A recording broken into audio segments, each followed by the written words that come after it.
सुप्रभात छात्रों, हमने तीसरी कविता 15 अगस्त शुरू की है। मैंने पिछले भाग में कविता का वाचन किया था और उसकी शुरुआत भी हो गई है। अब हम दूसरे भाग में आगे की कविता देखेंगे। देखो, फिर से मैं पढ़ती हूँ। प्रथम चरण है नए स्वर्ग का, है मंजिल का छोर। छोर का अर्थ है, कठिन शब्द लिखिए, छोर माने सीमा। इस जन मंथन से उठ आई पहली रतन हिलोर। जन मंथन का अर्थ है जन आंदोलन। अनेक लोगों ने हमारे भारत देश को आज़ादी प्राप्त करने के लिए जन आंदोलन किया था। तो ये पहली रतन हिलोर। रतन हिलोर का अर्थ है, हिलोर का अर्थ है लहरें, और रतन माने रत्न। अनेक स्वतंत्रता सेनानियों ने हमारे देश की आज़ादी के लिए वीर मरण जो है प्राप्त किया था। अभी शेष है पूरी होना, शेष माने बाकी, अभी शेष है पूरी होना जीवन मुक्ता डोर। मुक्ता का अर्थ है मोती और डोर माने एक माला। क्योंकि नहीं मिट पाई दुख की विगत सांवली कोर। सांवली का अर्थ है काली, दुख भरी। कोर का अर्थ है किनारा, माने दुख भरी यादें अभी हमारे मन से नहीं गई है। अभी भी हमें वो दिन जो है याद आते हैं। ले युग की पतवार। पतवार का अर्थ है नैया, जैसे नाव जिसे हम कहते हैं ना, पानी में होने वाली, चलने वाली, तो पतवार उसका। पतवार का अर्थ है सुकाणु, हाथ में लेकर उसे हम नाव चलाते हैं। बने अंबुदी। अंबुदी का अर्थ है सागर, समंदर, अंबुदी।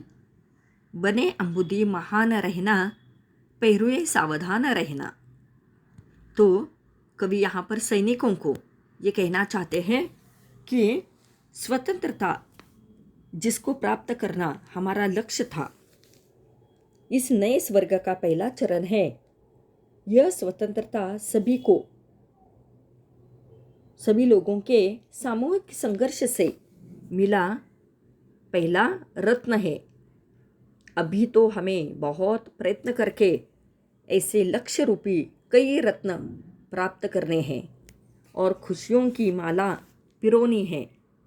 क्योंकि अभी भी इस देश का जनसाधारण गुलामी के वक्त हुए दुख, अपमान और इस देश की संपत्ति को हुए नुकसान को नहीं भुला है।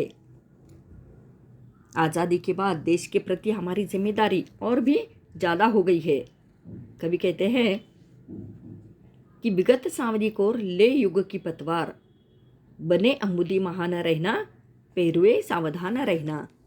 यहाँ पर कवि हमें बताना चाहते हैं कि आज़ादी के बाद देश के प्रति हमारी जिम्मेदारी और भी ज़्यादा बढ़ गई है। क्योंकि उसकी बागडोर अब हमारे हाथ में है। जैसे पतवार, बागडोर का मतलब हमें अपने मन में समुद्र के समान गहराई और विशालता रखते हुए हमें हमेशा सावधान या सतर्क रहना चाहिए।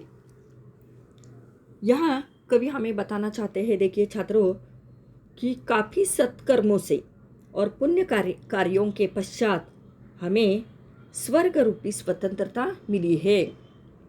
भले ही हमने अपने लक्ष्य की मंजिल पर पहुंचकर आज़ादी पाली, पर यह उसका आरंभिक काल है।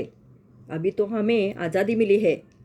अब हमें आगे के कार्य कौन कौन से करने हैं? देखिए, हमारी आज़ादी देश की जनता के लंबे समय से किए जा रहे संघर्षों से प्राप्त यह हमें मिला हुआ पहला फल है।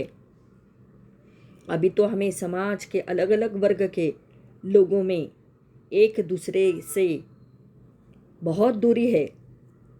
उन सारे लोगों को हमें संगठित करना बाकी है। दुख की पुरानी काली छाया अभी भी हमारे देश से मिट नहीं पाई है। कवि कहते हैं कि देश के कर्णधारों माने सैनिकों, देशवासियों से कहते हैं कि वे बदलते युग के अनुसार सागर की तरह धीर गंभीर बनकर भारत का दिशा निर्देश करे, अर्थात देश में युग के अनुरूप परिवर्तन लाए, बदलाव लाए। वे देश के रक्षकों से सावधान रहने के लिए कहते हैं। तो इस तरह से कवि ने इस पहले चरण में हमारे देश के लिए अनेक कार्य हमें करने हैं, विभिन्न विकास अब हमें करना है। कौन कौन सा विकास हो सकता है? आर्थिक है, सामाजिक है, वैज्ञानिक है, शैक्षणिक है। ये सारे विकास जो है हमारे दृष्टि क्षेत्र के सामने है और ये सारे विकास हमें अब हमारे देश में करने हैं। हमारे देश में जो अंग्रेज़ों ने हमारे देश पर 150 साल राज्य किया, हमारे जनता का उन्होंने शोषण किया, ये दुख भरी यादें जो है हमें भूलकर हमें अपने देश की प्रगति जो है करनी है। और ये कार्य जो है हमारे देश के भावी नागरिक, देश के नागरिक, वर्तमान समय में रहने वाले इन लोगों के हाथ में वे नाव की पतवार के समान हाथ में बागडोर संभाले और आगे बढ़े और अपने देश का विकास करे। अपने देश की वे ही लोग प्रगति कर सकते हैं।